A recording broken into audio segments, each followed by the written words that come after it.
Hello, everyone. Welcome to the show. We have another great edition of Bring It in the House podcast show where we spotlight musicians, entertainers, artists, and leaders. Get your meal. And we have a fantastic meal tonight. I'm your host, Millie Mills. Oh, I'm so excited, guys, because these guys they're phenomenal. They're legendary. They're, what else could I say? Spectacular. I could go on and on talking about the Funk House Funk Band. That's what I call them. Powerhouse of funk and R&B.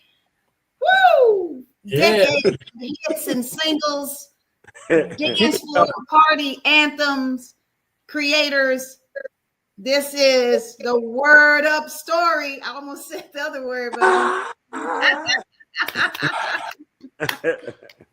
so Word Up story, guys. Thank you so much for stopping by. I am so honored. I'm so humbled to speak with you guys tonight. You're looking great. Woo! Thank you. Thank you. Thank you. Happy to be here. Welcome. Thank you for having us. Thank you so much. So we're going to start at the top there with Arnett. We got Arnett, Gregory, Nathan, and Tommy in the house tonight. So kind of like, I'm going to start with Arnett because everybody can't talk at one time. First of all, I want to say congratulations on all your success. And you guys are carrying the torch as one of the most influential groups in music history. How does that make you feel when you hear things like that? You're carrying a torch. History makers. Go ahead, Tommy.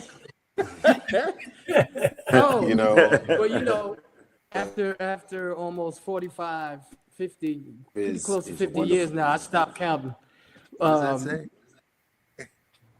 It's amazing to actually, it's humbling to know that after almost 50 years, man, they're still playing our music. We're still out here viable, touring, making things happen. We're still energetic and creative. God has blessed us truly to do and gifted us to do what we've all done. It's amazing. It's truly amazing. All those decades with all those hits. I'm still trying to take it all in. So in case you guys are just tuning in, of course, this is the Word Up story. But you guys were once a part of the wonderful group Cameo. Yay. We all know about Cameo. Larry Blackmon was once the front man and all that great stuff. So what's the story? How did y'all come up with the name, first of all? How did you come up with Cameo? Who started that? Or who Take it, Greg. Well, Go ahead, Greg. we were in Toronto and we had a single to be released, and we were then called the New York City Players. So we got word from the record company that if we didn't change the name, we would have to go to court with the Ohio Players. So, there was a cigarette pack up in Canada, and that brand name was called Cameo. And I said, well, how about Cameo as the name? And it had the emblem, as a brooch. And that's how we decided the name. Yes. Awesome. That's a great story. And all of you are founding members of the group, or we have some newcomers that just joined recently? No, we're all founding. We're all founding members. Yeah. We were there from the jump street, as they say. Yeah. That's so rich. Oh my gosh.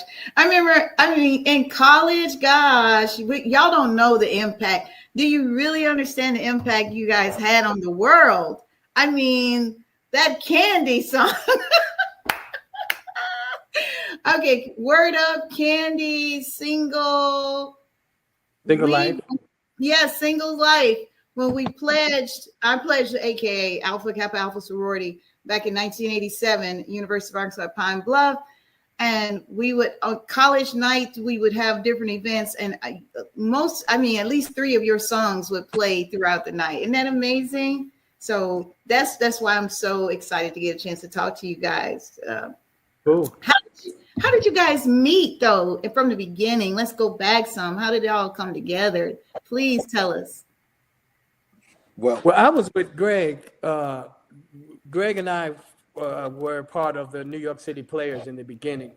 And like he said, we were in Toronto touring, and Nathan can pick up the story from here. Yeah, Toronto was the birthplace for a lot of groups that were New York, New Jersey to play in. So we all met in Toronto. In Toronto. And I mean, you guys were like in high school or right out of high school, or No. We had We been were to high accomplished school. musicians by then. Yeah. We were in our college. 20s though. We were in our we were in our 20s. We were young men. Right. You know, but we had all been doing things, especially Nathan and Arnett, who were with I think Sam and Dave, or you were playing with Sam and Dave, or Gwen Nat was playing with Gwen McCrae, actually. McCrae. I'm sorry, yeah, keep going out of frame. Yeah, I was working with the KC and the Sunshine Band, Gwen McCrae, George McCrae tour at that time, and they actually had come through Toronto.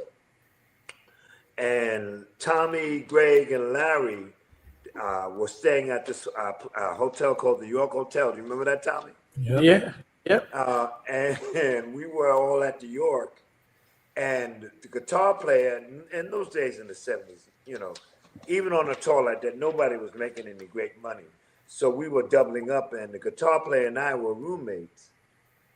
And he knew Larry, and he knew Larry was in the hotel. So we came up, and we all had a drink, and we all just talking, and we started talking about a supergroup. You know, like, because Chicago, Earth, Wind, and Fire, everybody was out doing it. And we wanted to do the same, actually. So what happened at that particular point after that was we planned, well, we all get back in the country because, Toronto, you're still out of America. Let's get together. It turned out that on my birthday, Larry calls me and says, I've got a rehearsal. Can you bring your guys in? Because he knew he didn't have, they didn't have a bass player at the time, horn players. And we just put the band together. So we brought a bass player that worked with us. And on it, myself, we went and we sat down. And the first thing we started messing with was rigor mortis. And this was in New York City. Yeah, New York City. And that was with Eric Durham, who actually wrote the introduction to that song. It was one of those eclectic but really spiritual moments because we didn't know. We had no idea that, but even then we were all sure that, okay, well, fellas, let's get together. If we catch a fish, we'll all eat it. That was our mantra in terms of just, let's get together and get famous. Let's get it popping. Right. I like the younger people say, and you guys did. And I mean, you took on. So now each one of you play an instrument. Several instruments, actually. Yeah. So, okay, tell us, what do you play, Nathan? Which instruments? When I first got to the organization, I played trumpet and trombone and sung. Tommy played, he was singing, but he actually went to kalimba that he got very good at, and then eventually flute. Greg started at piano and then went to sax, and Arnett was playing multiple saxes at that time. So we could go through different instruments. I play a multitude of instruments because I play clarinet, bass clarinet, flute, piccolo, bass, guitar, a little bit of drums. Tried my brother's trumpet, but it just messed with my armature, so I said, no, I can't do that. That was my first time trying to learn trumpet. I'm like, that's not going that trumpet is an MF. It ain't for the young.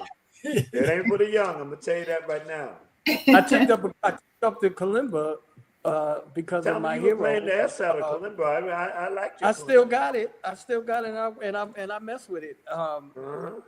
Maurice White was my hero. So I tried to sing like him and all that. That was. That was my man back then. R.I.P. R.I.P. Maurice White. Yeah. They started a sound, and okay. then we're getting off subject. But yeah, that was really great. I really love them too, Earth, Wind and Fire, and then the Commodores were kind of had a similar sound at one time. And I need then something you, like. Go ahead, keep going. no, I was gonna say then you guys came along and took it to another level. So that is so good. What I'm just curious to know, what inspired you guys to do music? How did that spark come about? Were you in like grade school or when you started playing instruments, or did all that come later as well? Yeah, Yeah, no, my folks started me off early just to keep me out of the street. I was taking piano lessons at church with the choir director, all classical stuff. And I heard Ramsey Lewis, the In Crowd, over the radio. And I went to my piano teacher and I told him, I said, look, this is the kind of music I wanted to play. And he, at the time, he said, well, that's not real music, but that I learned later on as I grew older that he didn't know anything about jazz music. He didn't know how to play it or what it was comprised of. He was just classical. So I started picking and learning things off of the radio. And that's how it developed. So you just kind of picked up by sound. Yes. Okay. well, for Nathan and I, my father was adamant. You're playing trumpet, you're playing sax, you're playing guitar, and that's it. Even though my very first instrument that I learned to play was violin. What? Yeah, Whoa. that was my very first instrument. And when That's actually, the teacher got quite upset with my father when my father told him, no, he's playing sax after you're not playing violin. Even if you're good at it, you're not doing it. did that disturb you just a little when he told you that, or you just went with I the was flow? too young and too energetic about life itself Right.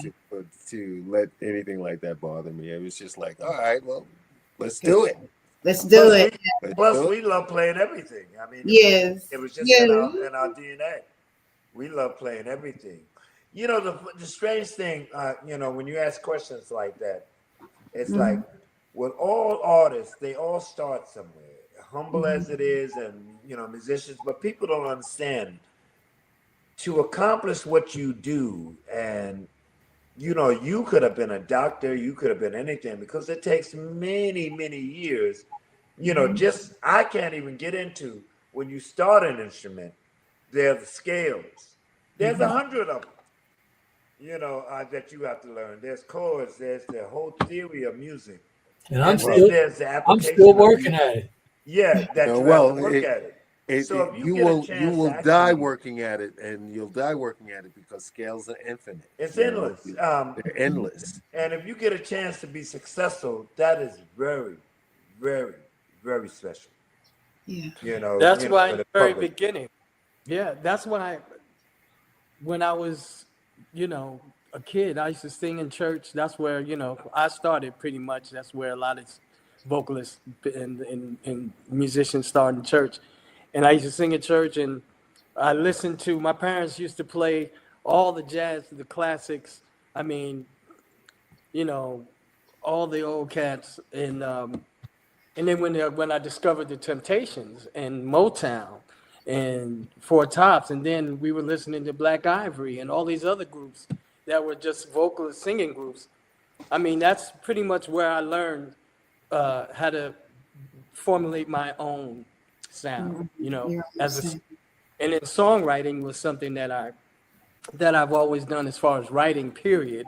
I used to write all the time. And as I developed as a musician, as an artist, I discovered that I could write, and I contributed a lot as far as songwriting is concerned to Cameo, and so we that's pretty much where it is. I mean, when you're singing, that's all you do. And Tommy hit on the point when you create.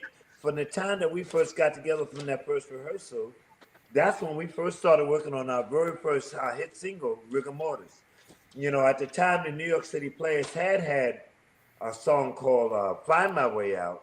It did okay, but what we were all interested is that Casablanca at that time said, well, we're going to give you guys one more chance. Find My Way didn't sell that well, Right. but what else you got? And you got in the room. What's going to keep you here? And when we came with that rigor mortis, oh man, it was, and that was the tune that myself, my brother, and Larry wrote. But me and that came with the initial idea, and Greg and Tommy and everybody all joined in. And when we made that thing happen, we had no idea it was going to do 500,000 units in a matter of weeks, and we had no idea. Yeah. It was just the start of it. It was just the beginning. Now, I'm not that familiar with that single, but I'm going to tell you the song that really turned my head with you guys. Tell us. I just want to be what you want me to be. Greg, Yeah. Our first gold single.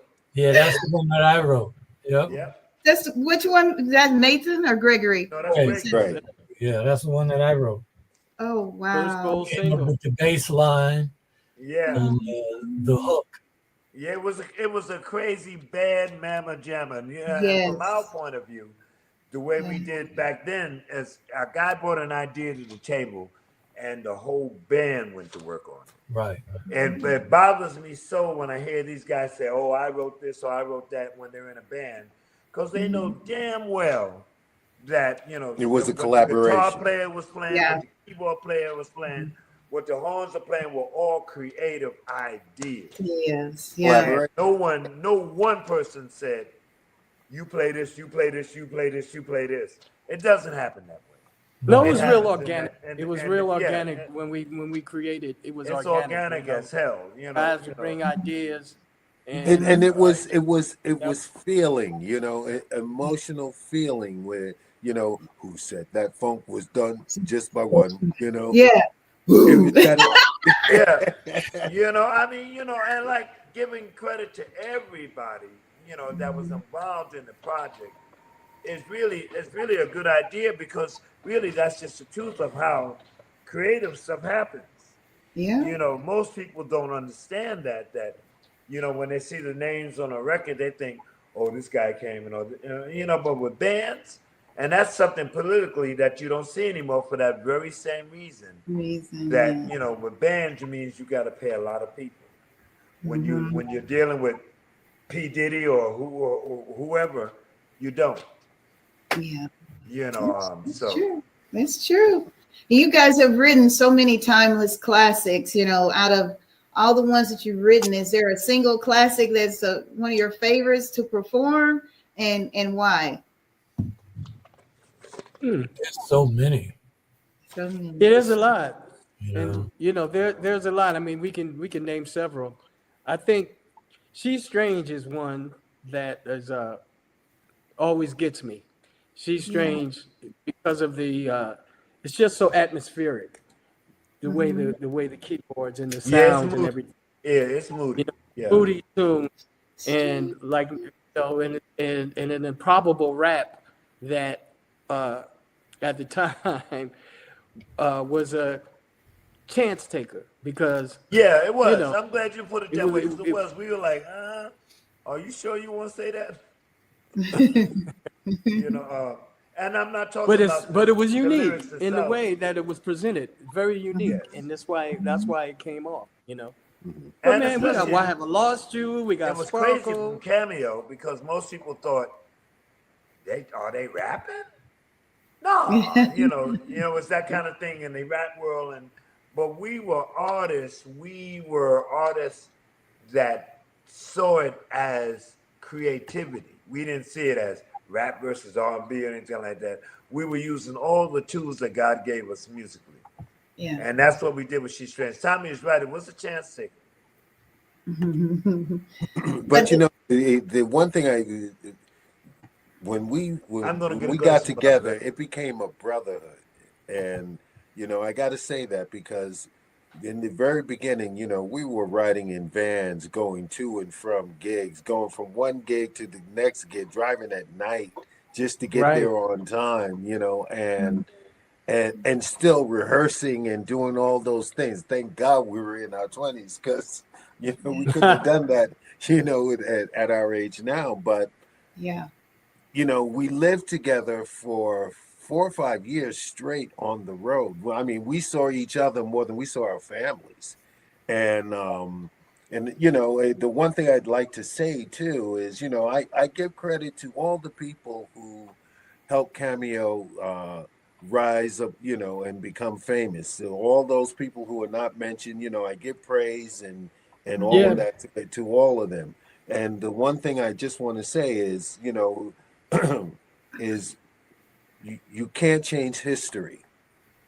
And because you can't change history, you're looking at four of the original people who helped to bridge that history and along with all the others, who are not mentioned right now. One of our favorites, Mr. Wayne Cooper, may he rest in Wayne peace. Cooper.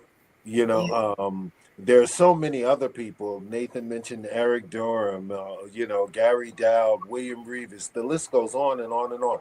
All of those gentlemen, by the way, are knights of the Sound Table. True that. Absolutely. It's rich. Yeah, with all respect, and then I want to say, we'll get to it eventually, but of course, we're in Atlanta. What is it, November 1st at the winery? Yes. Yeah. And we will be doing, the word of the story thing. And a lot of people want to say to us, well, why you guys call it the word of the story? And that's because, look, we had a big disagreement as a unit. That disagreement turned into what it shouldn't turn into, and it ended up as a court case. When the court case finally came through, Larry had the right to use Cameo as a live act. He didn't want us to be able to use it. We could not use. Oh, we're Cameo too. So okay. So we said we're formally a Cameo. Still, even us saying that at this date, there seems to be some problems with that. But the truth is, these men that are on this phone today, with the exception of Larry, are the original members that started the very first idea and the very first thing. We want our fans to come see the show because it's the closest thing you're going to see to the truth of what we all used to do and what we all are doing now. Amen. Amen. Well, I'm coming. I'm gonna try to. You gonna be there? All right. Okay. All right. I'm gonna try. Y'all gonna save me a spot? Melly, Well, you got a spot, girl. You know it's kind of hard to get in there. They said tickets selling fast. Oh yeah, I know. Hey, one of the best. That's groups. right. But it's That's cool. We okay. got you. Y'all still got me. Oh, thank you so much. That was going to be my next question. I'm still in awe just sitting here listening to your story. So I have to sit back and take it in for a second. But yeah, I know you guys have toured all over the world, and I was about to ask, what is one of your best or most memorable performances, or if you have one? I'm sure you have many, but which one stands out the most for you guys? One for me was we were doing an outdoor concert at a fairgrounds, and the fairgrounds had sold out, and there was 88,000 people attending this concert, and we were doing one of our songs, and we asked everybody to put their hands up in the air. And when I looked out into the crowd, I could see all the way to the back, and even people who were on trees and stuff, everyone had their hands up. And it was just a memorable moment for me. Like, you see the influence that you have. And it was a wonderful thing, a wonderful feeling. That's similar to mine. We were doing a show at Cincinnati. I'm sure it was a Cincinnati stadium. Yeah, it's a jazz festival. When you had the jazz festivals, when you had Rick James and, everybody was on shows like that. So we were on, and after the last show, after the last song, the crowd, everybody, the whole stadium was filled, 60,000 people, something like that. Back then, instead of phones, they had lighters. So everybody in the whole stadium had a lighter the whole stadium was lit up, and then The all big you heard was, lighters. Lick the Bic. Yeah, the big lighters. that's all you heard as we rolled out in our carts, you know, in the golf carts going back underneath the stadium to the dressing rooms. I looked up and I'm like, this is why I'm in this business. This is why. Yeah. Because what we give from the stage is reciprocated by the audience. By Yeah. you know, you give it out and they give it back. And that was a phenomenal moment that I'll never forget, because that just crystallized everything that we were doing and that what I was in the business for. Man, and then we taught that man, when it's a good show, you know it's a good show. When it sucks, you know Yeah. that was a good show. It was a good show. Greg, what do you say? How say you? I remember the Budweiser Superfest. I think it was in Jersey we did it. And they said, no, we don't want y'all to get off of the stage. So the last song that we did, we jumped off of the stage and It was ran. a stadium. Yeah, They didn't want us to be on the grass. yeah.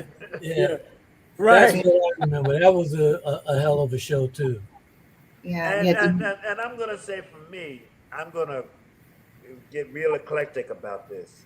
Mhm. It wasn't about one performance. It was really about,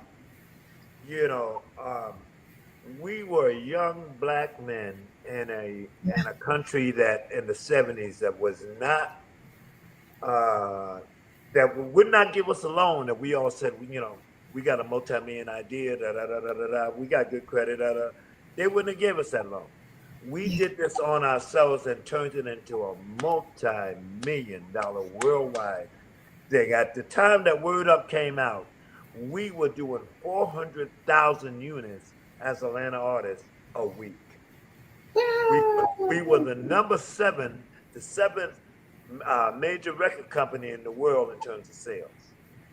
That is not to be played with. It is, and I say those numbers just to say, for all our people, this is what we can accomplish when we all really work together in honesty. We work together. That is so true. Mm-hmm. It's a beautiful thing to see. We experienced it. Actually, we did it. We're doing it again. We're doing it again. Did you ever, when you guys started out, did you think that you guys would go to such heights like that with your career? I did. I walked down to the beach. I lived on Long Island. I walked down to the beach and I wrote Cameo in letters big as my garage, just so that the waves could swipe over them and wipe them. I didn't know. I mean, this is simply a spiritual thing I was doing. Yeah. But I kind of expected that maybe we'll go. After a certain time, you do. I mean, you my never parents really thought we know. were crazy, but I thought you never really know. I mean, I'll my go- parents your parents used to tell me, make sure you got something to fall back on. Yes. Yeah. Yes. Our goal was to be the best. We were trying to be the best at what we did, and that was motivation. you know? Yes. And your music has left an indelible mark on society for numerous decades. So with that said, how do you guys feel about, the internet and how it has impacted the music business? I'm sure it has really helped you guys stay, in that realm of history. Do you agree? Oh yeah. Oh, Absolutely. Yeah. Technology. You can run from it or embrace it. We embrace it. Yeah. That's good stuff. That's Yeah, good. you gotta. Streaming and all that. I mean, this is what keeps our catalog vibrant. How can you stream? How can you sell 25, 30 million albums worldwide and not really try to, keep in touch with that presence? And that's what the internet allows us to do on a daily basis. Social media. At this point, I'm sorry, Tommy. We said at this point. No. Go ahead. You can go to Facebook, the Word Up Story. Check us out. You can go to TikTok. You can go to Instagram. We're on there. our shows on there, our our performances and all that are on there. Keep up with us, holler at us. We will hit you back. Amen. Do you have a message for your fans? You want to leave a word for them? What would you like to give to your fans if you have a message?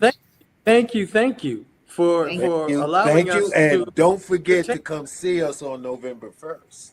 November right. 1st. If you're in the ATL, yes, come see us. And if you're in California, take a flight and get your ass here. And there are a lot of imposters out there, so be sure that you check out the Word Up Story. Check out the Word Up Story. Some reasonable verbos in Atlanta, Mm-hmm.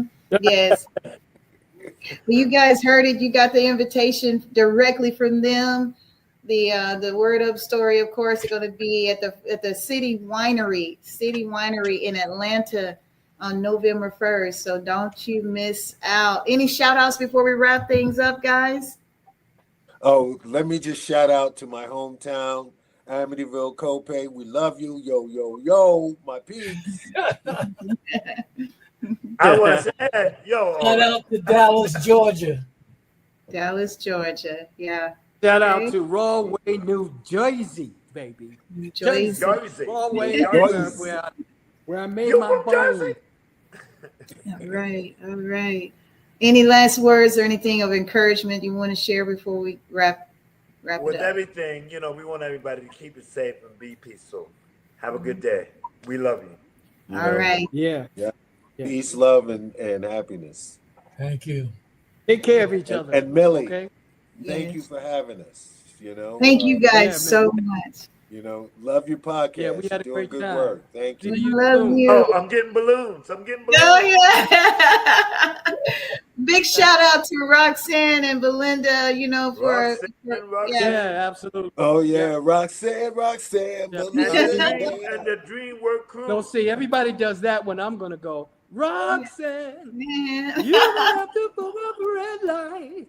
If you missed this show, you can go to my YouTube channel, Millhouse Entertainment 1748, and check out the Word Up Story. These are the original members of the legendary group Cameo. Thank you guys so much for being with us right here. Wait a on minute. Bringing It to the House. Represented by Dream Crew. Go, keep going. Represented by Dream Crew. We love you, Dream Crew. Thank you guys again for tuning in to Bring It in the House. We'll see